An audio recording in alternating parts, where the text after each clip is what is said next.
Nyakoro mga jonka mora mintiere dakika na beach talk sa chiel marukinyo. Kiny makawuone no kiny majabera chien tarik 2 dwe mar 2 higa mar 2023 karwaki ni machiegni ma en TWAK mokwongo e chenro mar piny Nyakoro mga jwanga TWAK mabende odoro bedo godo nyaka sa 2 marukinyi. Kani nino posters magwa mabende no kamoko kuomu bende westako penjo. Thoro wach mabende wantiere gudu dichi makawuono en kaluore gi Medruok e nengo teko sitima. Mana kaka pile Nyakoro mga jwanga yoronwa ote lai magwa mago ote machoka 3 auchiel no mbui mar Facebook yudo achiel kachiel mano Ramogi TV. Tudri koda mbui maga Facebook, Twitter iyuda @Sharon Ongao. Nyakoro mga jwanga chakre dwe mar 4 mano mar higani. Nengo teko mar sitima nyalo medore gi kwana tamalo 78. Ponono ni duola mano mar EPRA biro bedo kakadho okenge mago mag Kenya Power mano mar dwaro medo mago tariffs mag nengo mar teko sitima. Parni nitiere chenro mar public participation karam na kao pacho ganda mabende nochako chien tarik 31. Chenro mabende biro bedo kadhi nyime nyaka chien tarik 10 mano mar dweni. Odiochieng' makawuono men chien tarik 2 Nyakoro mga jwanga kao pach jopiny dhi nyime e county ma Kisumo. Koro kintiere e aluora ma Kisumo ichopo e magawa mong'ere kaka Acacia mantiere e chuny boma ma Kisumo mar mondo mi ichiw pachi kaluore gi okang' makama. Okinyi makawuono Nyakoro mga jwanga yudo thuolo makende. Antiere ka gi Medusa mabende en manager maduong' mar kambi manyayo teko sitima mar Kenya Power. Nyinge Medusa Rosemary Oduor. Rosemary Oduor kinyalo mana winja achiel kachiel kintiere e county ma Kisumo. Amosi ni misawa county ma Kisumo chionade. Misawa hinya Sharon kod jopiny duto county ma Kisumo wachiew maber. Chieng' osewuok, chieng' rieny e January ka orumo ka wadonje February. Amoso uduto ni oyawre uru. Ero kama na Engineer Rosemary manaka chako dwaro mano mar Kenya Power mar medo nengo tariffs mag sitima. Ang'enya ka sani udhi nyime gi okenge mar kao pach jopiny. Ahinya kaluore gi thoro wach makama. Mano kachako kodi dwaro mane mar Kenya Power ahinya kumedo teko mar sitima. Gina ang'o murango? Ero kamano Sharon.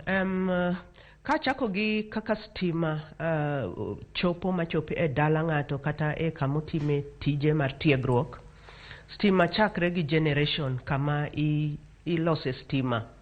Kuonde moko milose stima otiyo gi pi mondo los stima. Kuonde moko otiyo gi steam ma ae e chuny piny iluongo ni geothermal ma iloso go stima. Kuonde moko itiyo gi chieng' e solar panels mondo los stima.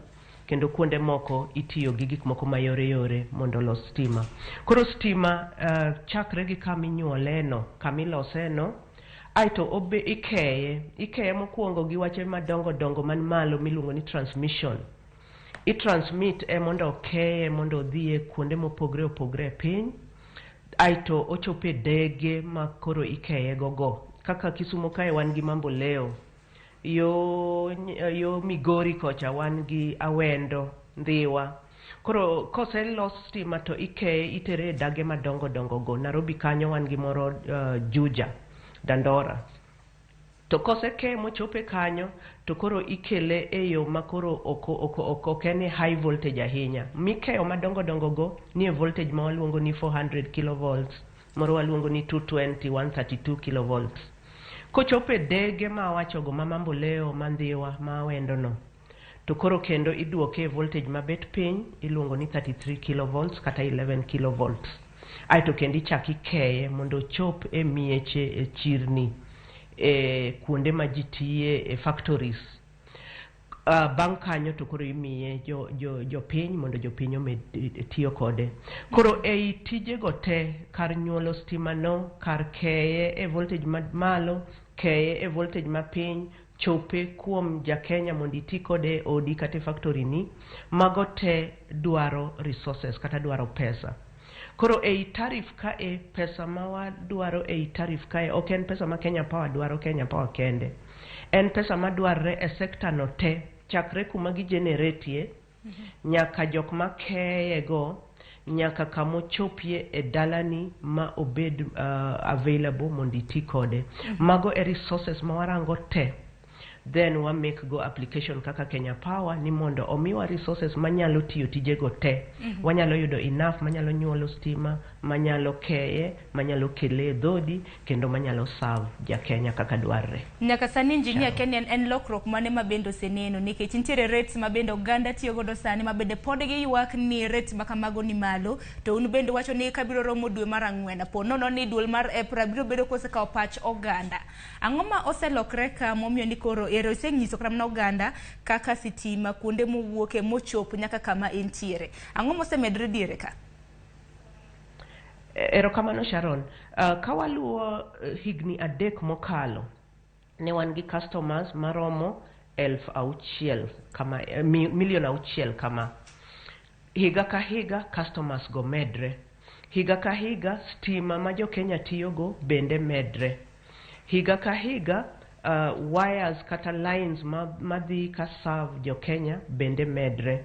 Koro gima chuno ni ka customers omedre kata ka dwaro mar stima omedre, to nyaka bedie medruok kuom generation, kuom jok mabiro loso stima ka ae primary sources, ka gibiro generate maybe ka hydro, ka geothermal, nyaka medre mondo orom jo piny mang'eny ma medo yudo stima. Kaka ung'eyo jo Kenya, government ngi aim mar miyo jo Kenya duto stima. Kachop 2030 to nego bed ni ng'ato ka ng'ato ei Kenya ka oseyudo stima. Wasebedo ka watiyo matek kaka Kenya Power kod stakeholders moko mondo wamed keyo stima ni jo Kenya, mondo wamed stima ma available, mondo jok moko ma ae pinje maoko nyalo biro ka keto factories gi, keto industries gi mondo giti gi stima. Koro chakre 2018 kumane wayude review mar tarif mogik, dhano matiyo gi stima osemedre, kiwango mar stima osemedre, mosechuno ni generation bende omedre ei Kenya mondo jo mang'eny onyal yudo stima, mondo ji mang'eny onyal tiyo kod stima. Koro ei tarif application ni warango in generation mabiro medre ei Kenya mondo orom jo piny. Warango kuonde ma wadwa keye stima mondo jo piny oyud stima. Nitie maintenance costs be. Customer medo kere to maintenance costs be medo dhi malo. Mano bei mar miyo weche stima go gi poles gi lainde go obed kanyalo serve ja Kenya. Koro gigo te ose expand ema miyo koro dwarre ni warang the amount of resources ma donjo e sector mondo orom tijego duto te. Sharon. Erokamano ahinya. To kar mana ka penji Medusa Rosemary, nyaka sani ang'eni dul mar April dhi nyime gi kawo pach jopiny ahinya ahinya kaluwore gi tariffs manyien ma bende un kaka Kenya Power nusechiwo negi ahinya ahinya kaluwore gi medruok mar sitima. Po nono ni pach jopiny osekaw, po nono ni osepuodhe, medruok mar sitima nyalo bedo ka medre dwe mar ang'wen mano mar higani. Sani kikawo pach jopiny, chenro bende nochakre chieng' tarik 31 mano mar dwe mokwongo. Aneno ka chenro ma kamano biro rumo chieng' tarik 10 mar dwe mar 2. Kukawo pach jopiny, en ang'o ma jopiny ipenj? Erokamano ahinya Sharon. Application mar tarif asewacho ni kaka Kenya Power gi joma nie sector duto ma oriwo generators, oriwo transmission gi distribution, rango resources madwa her betgo mondo wanyal miyo Kenyans stima. Kawase rango kamano to koro warango ni to stima ni nyalo bet e bei mane kuom ja Kenya mondo omi wayud pesa manyalo romo tiyo tije gite.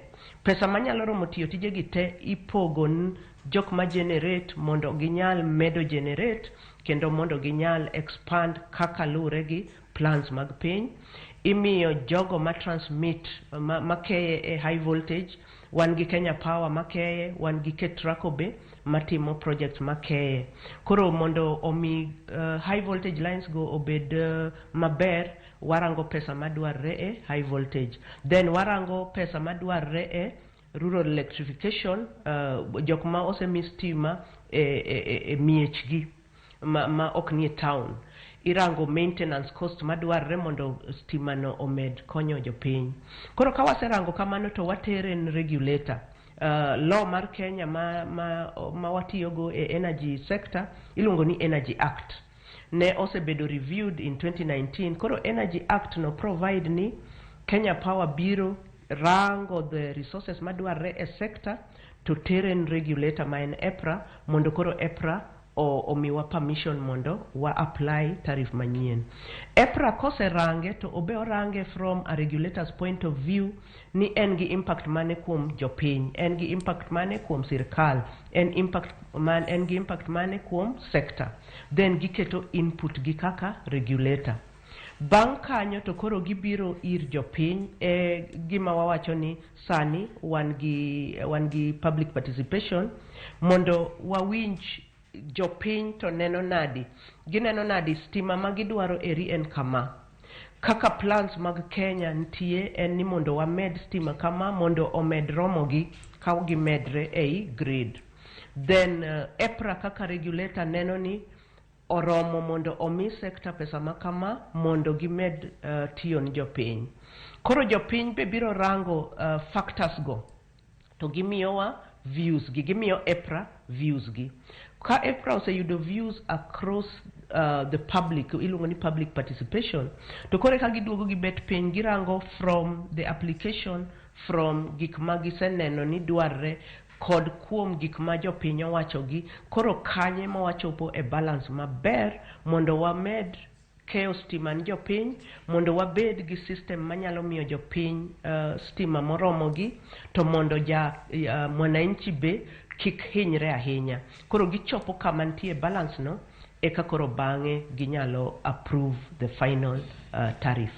Kanyo to kod dwoko makare en mana ni ang'o matimore kapo nono ni jopiny ok bi yie kata mana ka iwacho ni public participation kwan ata malo mag ji mathoth ok bi yie kod dwoko makamana. Kene kaka Kenya Power uchako dok kendo bede mesa koso ang'o matimore koro? Sharon, kaka awacho, Kenya Power ka osekelo proposal ne ir regulator, koro mani ni lwet regulator mondo orang kama sector dwaro, gima sector dwaro kod gima jopiny wacho, aito gichopo a balance between the desire of the sector, the needs of the sector, kod the opinion of the public. Public participation kanyo nitie nyaka education. EPRA kod Kenya Power explain jopiny in a bit more detail gimomiyo waparo ni tariff ni onego bed adjusted from kae to kae. Nikech Sharon, ing'eyo ni ka idong kama koro ok invest in gimoro, in gi dhiang' tinyiedhe to kidwa miye lum, ok idwa miye pi, to nyiedho no biro dok chien kech koro dhiang' ok nyal golo ni chak. Koro warango dhewa ni, dherwa ma en energy sector ni, wamiye lum marom nadi, wamiye pi maromo nadi mondo miwa chak moromo wa, mondo ka wamadho chae to chae koro nigi chak moromo. E kaka chal, Sharon. En mana ni midusa mano medruok mar nengo tariffs bire kinde ma bende jopiny nitiere kod pek ahinya mano pek mar nengo mar mwandu mopogore opogore. Nyaka sigisani natimo nonro oganda maromo milion 1.5 nyalo bedo ni ok bitiyo kendo gi teko mar sitima. Ponono ni tariffs makamagi biro medo nikech sani unit nyiewo siling 20.70. Medruok ponono ni ubro bedo kumede ma opuodhe, unit achiel biro bedo ka inyiewo nengo mar siling 28.01, manyiso ni ma en medruok kod kwan ata malo 35.3. To nitiere oganda ka ma yuto gi nitiere piny, pek mar ngima bende nitiere, mwandu medore to osara ok medre. Jok maket kod magi kendo keto gi e group machal nade nikech ma en lal ma bende Kenya Power bende biro yudo. Erokamano ahinya Sharon, mano penjo maber kabisa kalure gi kaka wantie ei Kenya kae. Ei energy sector kata e sirkal gi policies mag sirkal gin mondo okony jogo man piny mondo gibe ginyal tingre malo matin. Koro nitie jogo matiyo gi stima matin kabisa, waluongo gi ni lifeline. Ei tariff application ni recognize joma nie lifeline go. Gin ji ma ei customer base wa mar ji milion 9, nitie ji kaka milion 6 ma gin jok matiyo gi stima mapiny ma dwa her ni mondo gitingre malo. So a tariff application ma wakelo ni EPRA ni, wakwayo ni wabed gi band man piny ni, band miluongo ni lifeline ni, mondo gin omigi nengo mapiny maginyalo afford. Chakre ne ket lifeline band, waneno ka jo Kenya man piny nyalo tiyo gi stima, ginyalo chako businesses matindo tindo. Ka gisechako business matindo tindo to koro consumption gi medre, to gin be koro ginyalo loso pesa moro kanyo ma koro ginyalo chulo go stima sama koro gi transit e band mamalo. So biro bedo lifeline band man piny ma bech nengo stima gi biro bedo piny mondo ginyal manage medo tiyo gi stima. En hero wa kendo en hero sirkal kendo hero sector ni mondo ji owuogie tiyo gi sources mag light ma kethon gi ngimagi. Ka nyangile ka ng'ato tiyo go to iro ma en go cha ketho wang' ji, ketho breathing system kaka ji yweyo, miyo gi shida makoro duoko gi kendo osiptal gidhi gitiyo gi pesa nogo manyo gi save no. Koro ber mondo ji oti gi stima nikech stima ler, stima onge gi shida ila iro, shida ila health problems ma sources moko go kelo. Koro ka gitiyo gi stima no to eventually obedo cheaper. Kendo sani wan gi model mar prepaid ma iketo tokens kaka inyalo to itiyo go kaka inyalo. So Sharon, the biggest thing mantie tariff application ni marango ja Kenya man gi shida cha en lifeline band. Lifeline band ng'ato ma consume 0 units nyaka 30 units gibiro bete band ma piny ma cost ne biro bet piny moloyo jok mamoko ma consume units mang'eny go. Bende gini ntiere ote ma bendo chako donjo nyakwara mga jwanga ngine biro bedo kasomo ote magi bende gisani. Ote ma bende biro bedo kineno achiel kachiel ka bende engineer Rosemary Oduor biro bedo ka yudo thuolo makende mar duoko ote makamago. En mana ni engineer penjo ma bende nyalo mana bedo ka penji mana kaka iselero kaka nengo mar sitima medore, oganda bende osewinjo yo makare. En mana ni bende paro ni kaluwore gi pek mar ngima sani bende oganda nego bende ni biro gi yore mamoko mago maga bedo gi teko mar sitima. Wang'e ni stima inyayo yore mopogore opogore, wantiere gi yamo, pi, sola, mago mag teko mag chieng'. Koseneno nade? Sharon, kaki wacho no en adier kabisa nikech chon Kenya kae ne wa rely on pi mar hydrogeneration kende. To kinde mag drought masani waneno gi climate change ma wawacho ni tinde pi odok chien. Kirango Tana River pige odok chien makata kako go stima moromo tek. Koro nitie sources moko mosedonjo. Wasedonjo gi yamo be generate. Wasedonjo gi geothermal be generate. Kuonde mantie chieng' moromo nitie solar generation mabe osemed e grid. Ber grid kata stima ma Kenya Power keyo ni en ni koro in kaka ja Kenya okichandri e wach generation. Generation osetim e yo ma bulk, e yo maduong' ma koro konyowa mondo wabed gi cost machien. Then wa transmit wa distribute to wakelo nigo e dhodi. Koro in kikichandri, kin ja welding to kikichandri ni kendo idhi generate. In iyudo stima kose chope dhodi titiyo kode tiji machielo no. Koro as a grid wan gi sources moko go ma osemedre.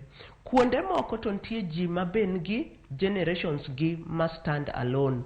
Wan gi off-grid stations ma sirkal oseketo kuma gi generate either gi diesel kata gi solar aito gi keyo njopiny. So individuals, anyalo encourage individuals ni the best yudo stima en e grid. Kenya Power keyo stima to kelo ni to koro in itiya tiya gi stima no. Koro yore mamoko go nyalo bedo expense kuom ja Kenya ma wa encourage ni tigi stima manie grid kech wasekele wasechopo nigo. Koro ang'o momiyo ichandri kendo generate stima ki in. Sources moko go to complement wa mondo wabed gi stima moromo e Kenya.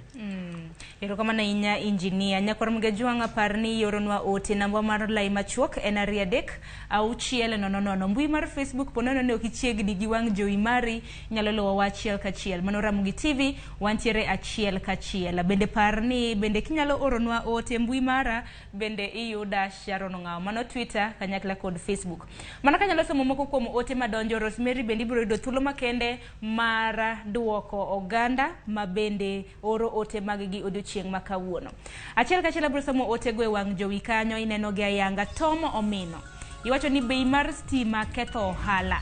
Kuom gik makelo dongruok e ngima jopiny en stima kae to ndara kod pi pinje ma Afrika odong chien nikech bech energy mano bech sitima ni malo aduwa. Factories ok nyal tiyo maler, mibadhi mag kwako sitima donjo e ngima jo ohala. Erokamano ahinya kuom ote mari. Sam Jakom, in bende wacho kanyo ni oyawre Sharon, penje na jalony ni ka koro nengo osemedore kama, bende pod mama mboga biro nyalo chule koso wanyiew sola wawere kod stima mar Kenya Power ni nikech ochomo kama odhi kata ingo nengo ot. Erokamano ahinya. Medusa Rosemary biro yudo thuolo mar duoko.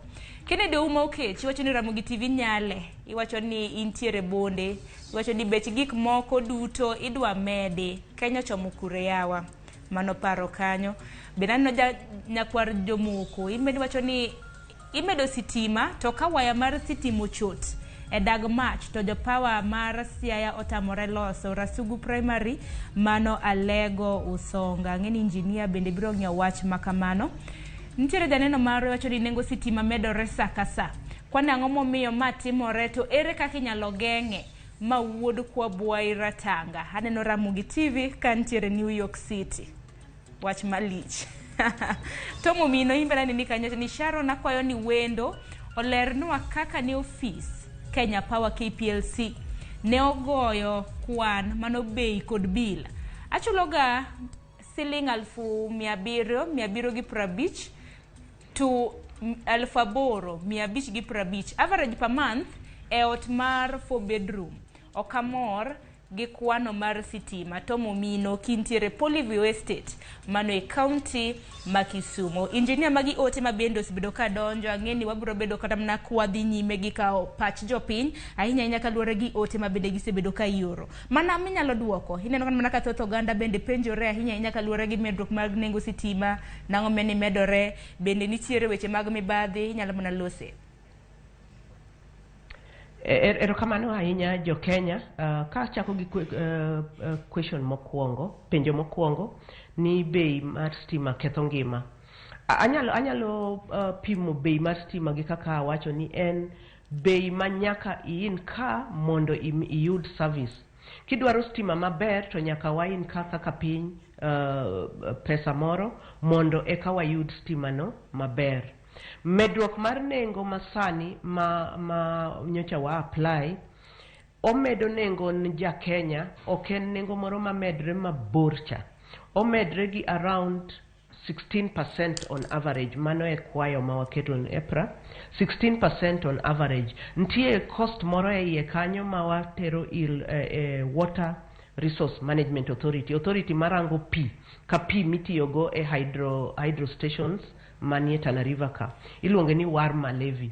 Koro Warma Levy ni ntie kwayo mar Warma mondo omed nengo mar Warma no.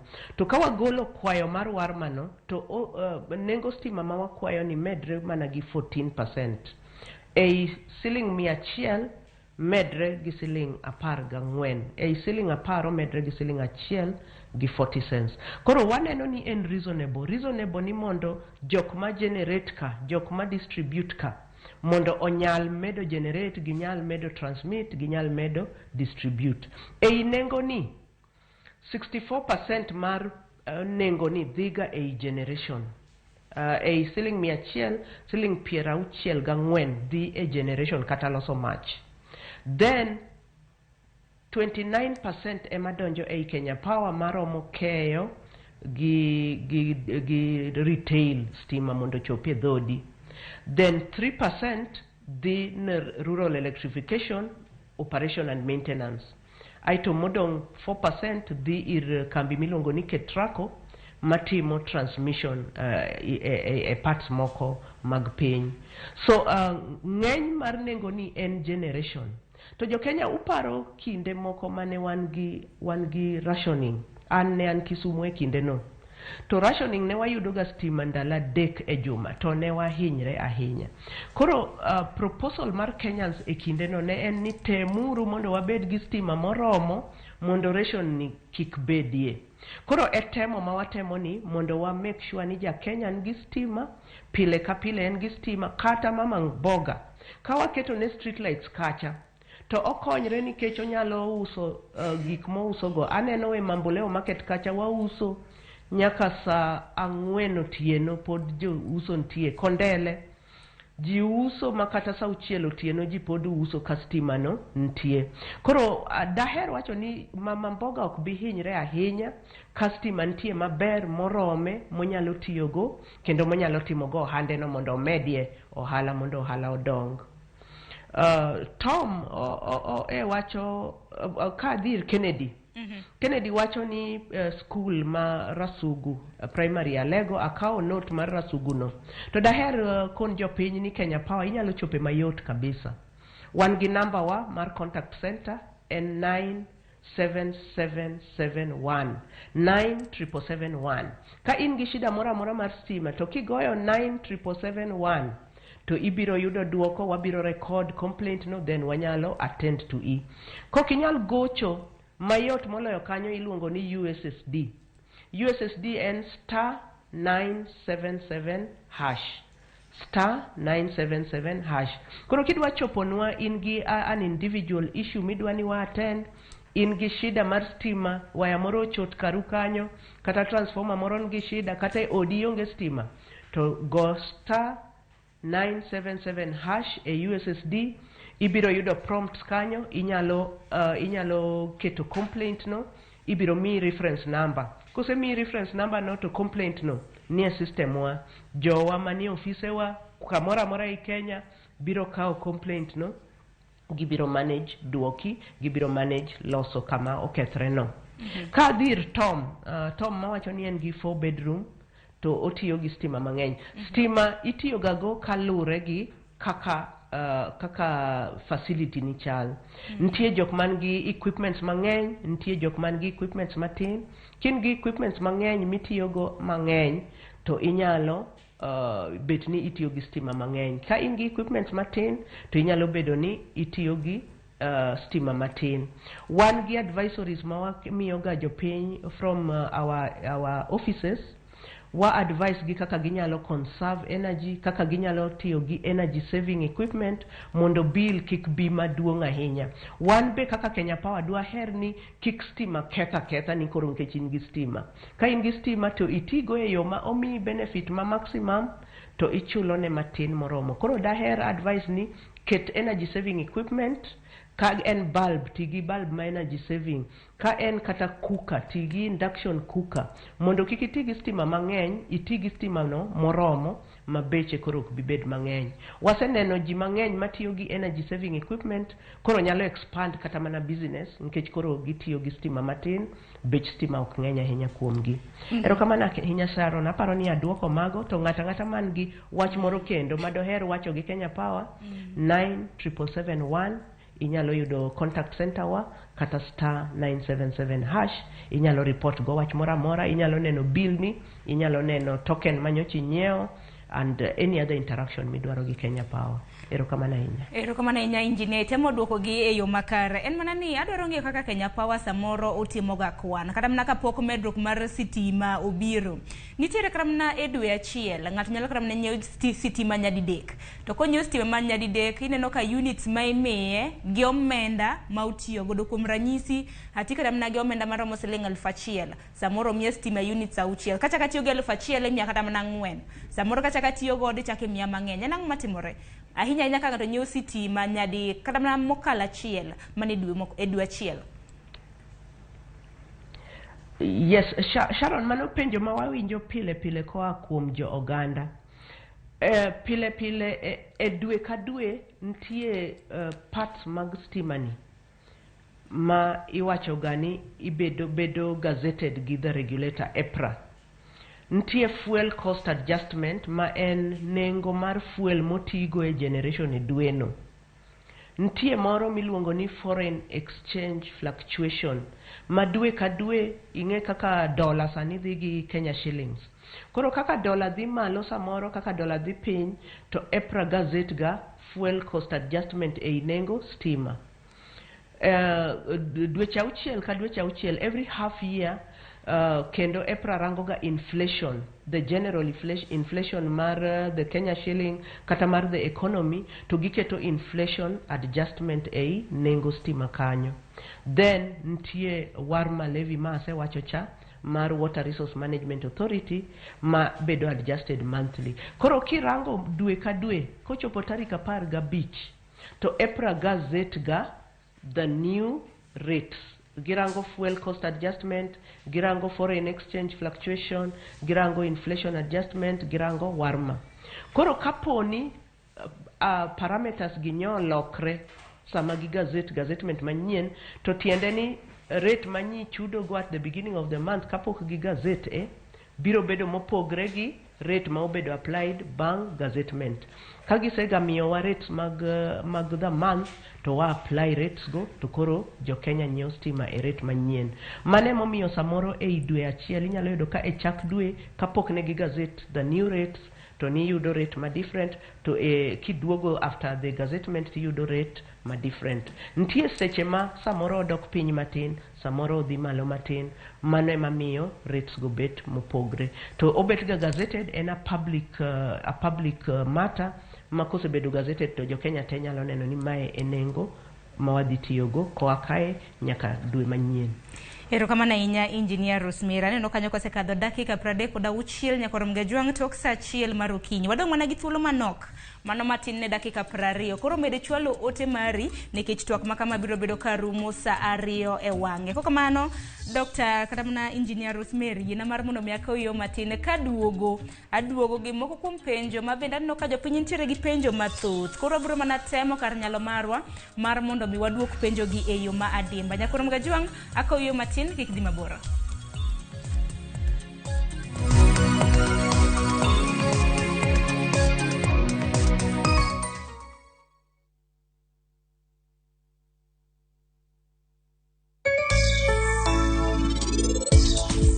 Mora mitimo na kayo ber donge ane jaodi to en podi luri gi benka to nji ariyo wach kenyu no serumo chon to gigite gik mutimo gi ok ber.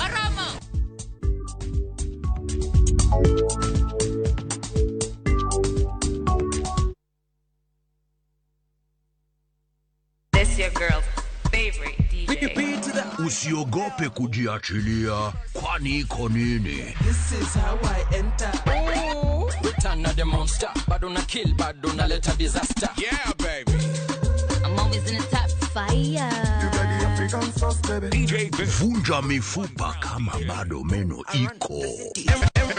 And wherever we go, need anyone as I need show. Vibe Zone, baby.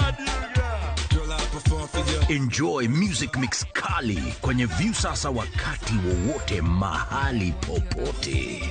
Wazidi kusikia viba.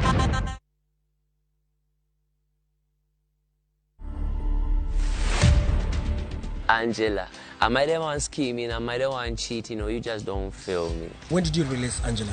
Angela was December 4th. I mean, I expected it to get to millions because it's a fire song, but the way it's moving too fast, bro. This is my first time hitting almost like almost 500,000 I was checking on both audio and video. Angelique was just a figure of speech of just explaining the kind of woman you like. Nika preference here, the type of girl you like. Kenyan artists, you have this tendency of thinking that kuna shortcut.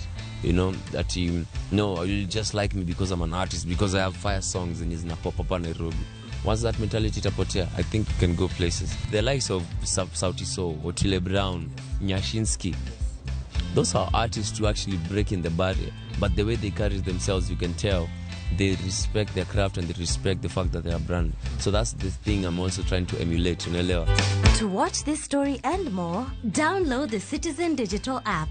Scroll left on the menu bar to the exclusive videos portal. Once here, scroll the videos and find this and many more exciting stories lined up for you. Click on the video to play and enjoy. Kenya's #1 app, Citizen Digital.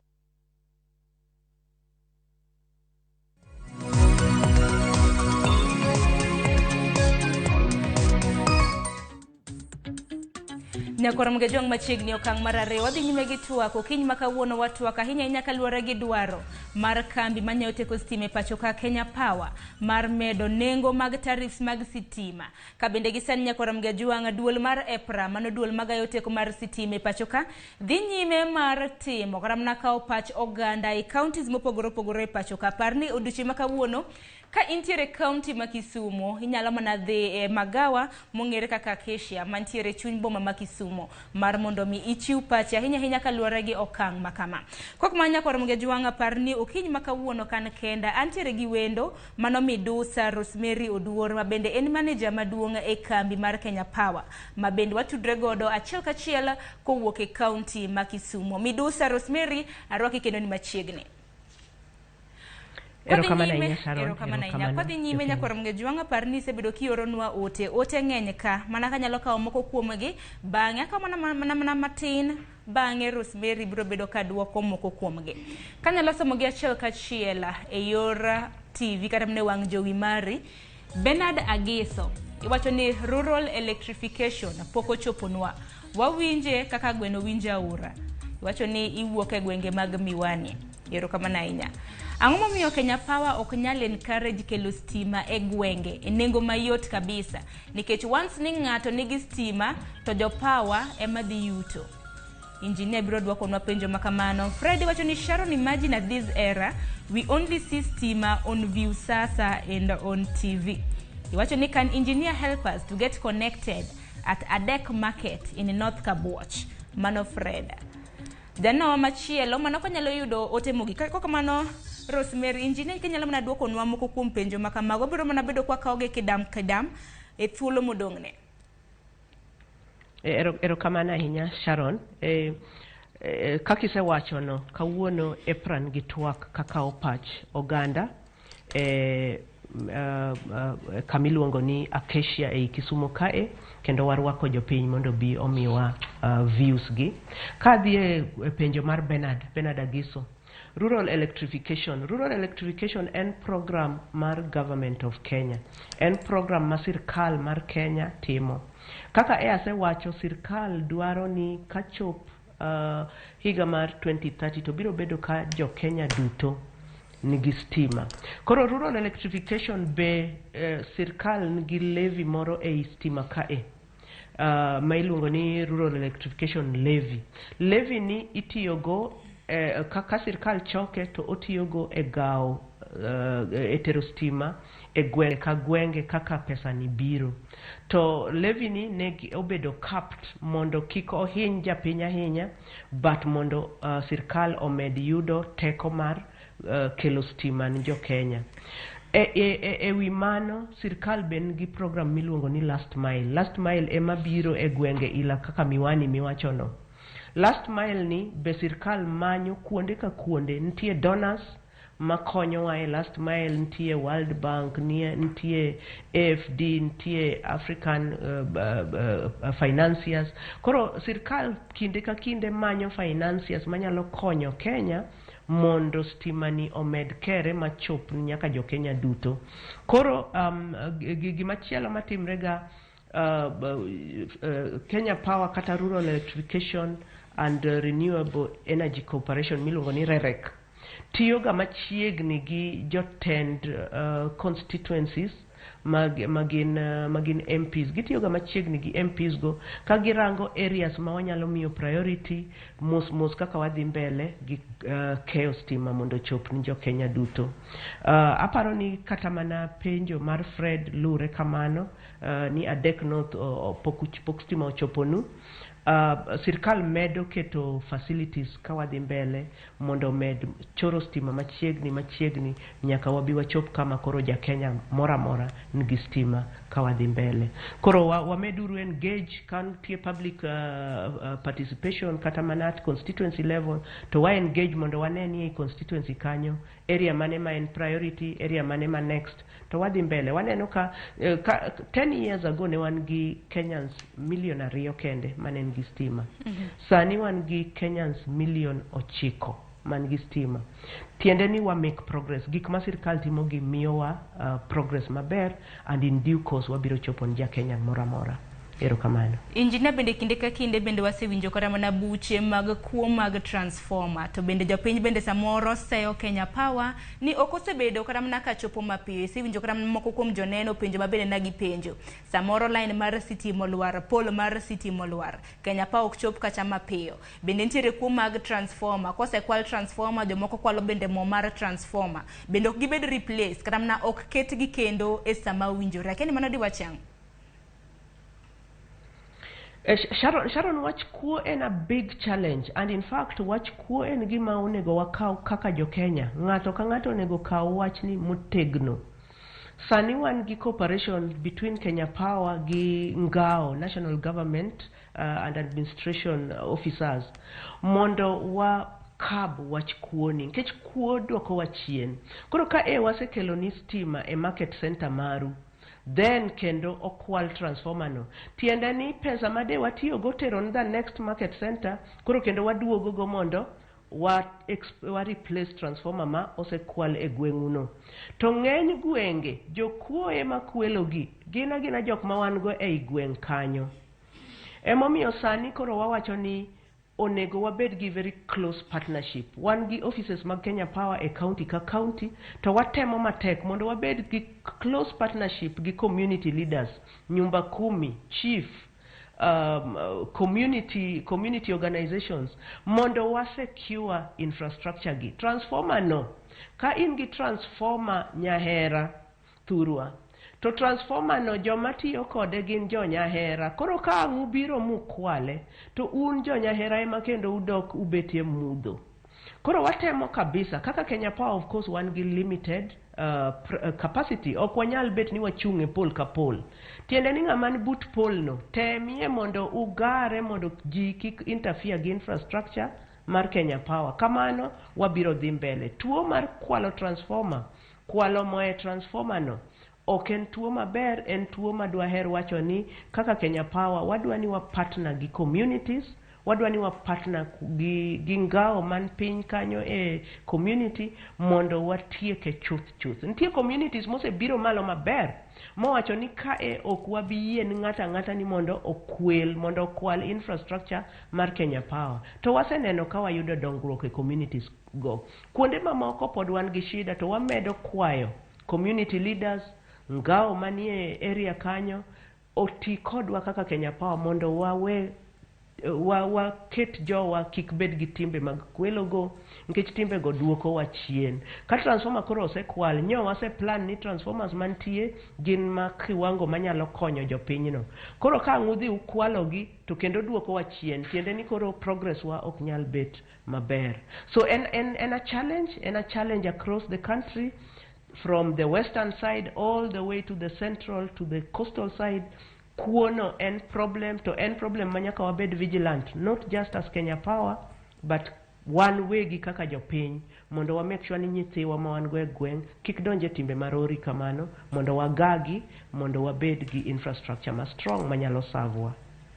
Wach mar pole manyalo lwar to ji ok biye mapiyo, one of the things ma wa realize ga en ni jomoko ok report. Ka pole olwar to ikawo ni Kenya Power ong'eyo ni pole olwar ka. Ok wanyal ng'eyo, watemo mondo waket systems wa ma automatic, but mago biro require resources as we go forward. Koro sani many of the parts of the network ok wanyal nene automatically. Koro ka pole olwar kari kanyo, temie mondo igonwa report. Go report ase miyou *977# mondo igo report ni nitie pole moro molwar kama. Kose mi reference number to mano kama ber, nikech tiende ni waseyudo report no.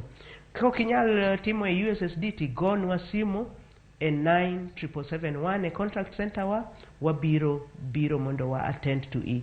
Gimokwongo ma watimo ka pole olwar, wa disconnect kanyo mondo bed safe. Kech kolwar to wachego pod nigi stima to en unsafe. In fact, kineno pole molwar, to tem iwach ni jok manie surroundings ni kik gisud machiegni, kech stima nyalo ga hinyo. Jok moko makwelo gi samoro be stima hinyo gi, moko tho kata e stima kanyo. Stima rach. Stima iweyo ni jok man gi technical know-how ema tiyo kode. Koro kineno ka pole olwar, kik usud machiegni kaka community, go uru report mapiyo mondo wanyal chopo, mondo wanyal miyo service ma dwarre. Engineer kama na inya kuom jiwo. Ero kama na engineer kuom jiwo. Hinya kar jok makwalo teko sitima. Nikech transformer bende waseneno kata mne kinde mosekalo weche manyien. Jogo kuma bende tho kaluwore gi okenge makamano. Adwaro mar mondo miyakaw ote mogik. Bang' mano engineer biro bedo ka idwoko gi. Bang' mano biro bedo kwa tieko chenro makamano. Nikech aneno ka bende sao seringo mapiyo. Hii nyalo mana ketna ote matin kende. Abiro bedo ka somo gi achiel kachiel. Rolex Odhiambo mar Mombasa.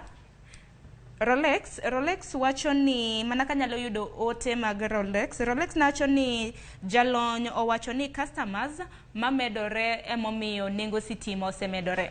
Penjnago niya, sama customers matiyo gi sitima omedore, donge pesa bende medore?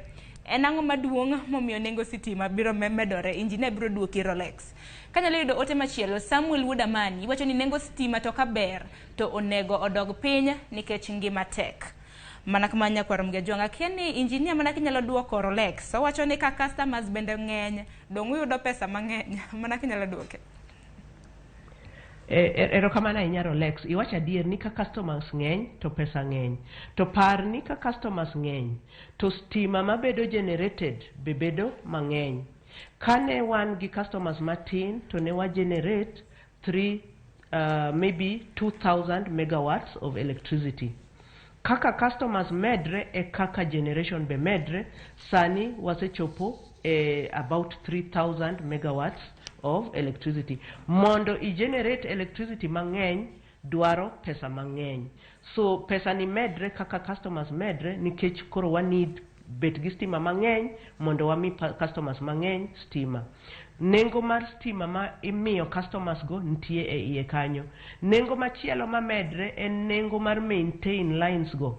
Kane wan gi lines about 100,000 kilometers 10 years ago, no? To sani wan gi about 350,000 kilometers of line. Mondo mi maintain 350,000 kilometers dwarre a little more resources, poles mang'eny, dwarre ji mang'eny manyalo tiye poles go, dwarre weche mang'eny. So the amount of resources ma dwarre mondo wa maintain network mose expand dhi malo. Then katamana costs moko malure gi transmission mondo mi I transmit stima. Ing'eyo ni chon ne wan ga gi stima mana Kisumo Mamboleo. Sani wan gi dag stima maduong' Awendo, wan gi dag stima maduong' Ndhiwa. Sani tinde wan gi Sondu Miriu kaebe generate. Mondo umed generate dwarre pesa ma medre. Koro kendo mondo omiu distribute ma retail stima no dwarre pesa ma omedre. Emomiyo koro nengo stima medre matin kawadhi mbele. Engineer awinjo duoko mar jawinjo machielo oka ayudo nyingi maber ni nengo nego dok piny. Awinjo mano feedback from you, but as I explain nigi momiyo miyo nengo be omedre mondo uyud better service. Ja-Kenya masani dwaro service maber. Chon kane an dala to ne wanyalo ga bet jumbe adek ka onge stima to en sawa, lakini sani jin gi mobile phones, jin gi TV, jin gi gadgets ma modern magidwa ni stima ku lal kama to duog piyo mondo wamed tiyo gi stima mang'eny kaka watiyo goni. Ero kama na inya Sharon. Engineer kapoka kao kata mna pachi mogik ntiere ote mabiro ka hinya kaluwore gi kaka utimo makare dawach ne en puoch gi pak ne Jo-Kenya Power tinde kata mna ka sitima lal kata mna kao uloso lines mag sitima ujaoro milome nikech ang'ino duche maka wuono ntiere gwenge mopogore na neno milome mar Kenya Power gwenge mopogore ma bende stima ok dhi bede. En mana ni adani duok penja achiel ka ntiere jal ma bende penjo ni kapo nono ni gidwaro sitima mago street lights e kuonde dak magintiere hinya wang'e ni tinde piny olony estates ntiere mopogore getim nang'o? Sharon, watch street lights no en watch ma pek ei Kenya sani. Kech street lights is a major enabler. Se wacho ni mine manie chiro. Miyo u example mar Kondele Kisumo. Sani ji nyalo tiyo nyaka saa 4 abich otieno nikech street light.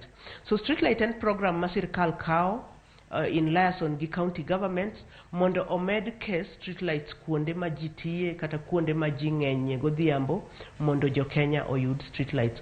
So constituencies kod counties ahinya. Counties lias gi national government to kidam street lights medre kaka resources ntie. Of course gigite lure gi pesa mantie to imedogo street lights kaka wa medre.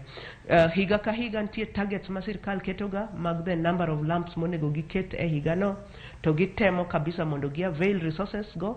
Kenya Power en an implementing agency wabe watemo kabisa e higni adek mokalo Kenya Power se meet target ne mar the number of lamps to be installed in every year. Wabiro dhi nyime kalure gi kaka sirkal lias gi counties kaka gimiyo priorities mag different markets to kagimiyo wa pesa go to wabiro ringo kabisa to waketo tachego. Koro inyalo lias gi your county team through your MCA mondo gine kaka gi prioritize streets your county, then kaka government nyalo miyo wa pesa to watimo street lights go kaka pesa no yudre. So that is the process. Ochakre at MCA level to the county, then national government yudo priorities go, then lure gi pesa mantie gi allocate to Kenya Power timo street lighting projects go. Erokamano ahinya. Wachni mogik Engineer Rosemary Oduor debe dango kaluore gi thuond wach ma bende wantiere godo mano mar medruok mar nengo taris mag stima. Erokamano Sharon, an gi weche ariyo. Mokwongo daher kwayo jogo man machiegni gi Kisumu ni biuru mondo wakau pacho ganda, biuru mondo umiwa pachu ewi application mantie ma EPRA okelo mondo u discuss, mondo umiwa pachu mondo gine kaka ginyalo keto application no, kaka ginyalo keto approval e level mane.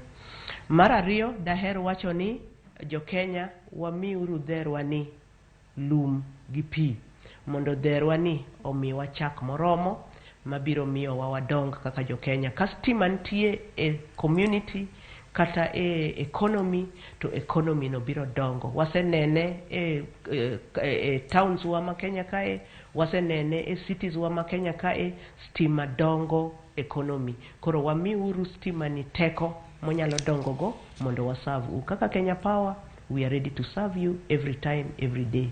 Erokamano ahinya. Erokamano ahinya Engineer Komido thuolo mar TWAK kod onagi okinyi makawuono. Amor Sharon, erokamano. Erokamano ahinya. Nyakwarom ga jwanga mano Engineer Rosemary Oduor, manager maduong' mar kambi manyayo teko stima Kenya Power, mabende naloso kodwa achiel kachiel mano kuwuok e county ma Kisumu. Ahinya kaluwore gi medruok mar nengo sitima, kabende gisani duol magayo teko mar stima EPRA dhi nyime mar kawo pach oganda mano kaluwore gi medruok mag taris mag sitima, mabende ibiro bedni imedo ponono no kadhe, ibiro bedni imede mano dwe mar 4 mar higani, kabende ibiro mede kod kwanata malo 78. Parno duche baka wuono mana kaka engineer no sewacho gi kawo pach oganda mane county ma Kisumu. Chieng' tarik 6 mano mar dwe mar 2 gibiro bedo e county ma Garissa. Chieng' tarik 8 jogo kuma bende ntiere buore Nairobi intiere gi thuolo makende mar mondo mi idhi chiw pachi kaluwore gi nengo mag tarifs manyien makamagi. Kabende county ma Nairobi pach jopiny biro bed ka ikawo mane kar romo mar KICC Amphitheatre mantiere e boma ma Nairobi. Chieng' tarik 10 oganda mantiere county ma Mombasa bende biro yudo thuolo makende mar chiwo pachgi ahinya kaluwore gi thuond wach makamano mano e magawa mong'ere kaka Pride Inn mantiere e county ma Mombasa. Parni mana kaka Midusa Rosemary bende nosewacho ponono ni intiere gi ote moramora, penjo moramora ne kambi mar Kenya Power ahinya kotenre kod sitima, yuane gi tol namba no sechiwo kacha 97771 mano 97771 kod achiel. Kata kamano inyalo oro negi ote, ineno kanyo ote ioro kokalo esta 977#. Nyakwarom ga juangi kanyo bende makelo wae giko mar TWAK makama oriti urmasani. Parni chenro podi e lach nikech mabiro bang' ma chieng' tich ang'wen chakre sa 2 nyaka sa 3. Ing'eni chenro en mar poko pogore. Akaw yo matin abiro gi poko pogore.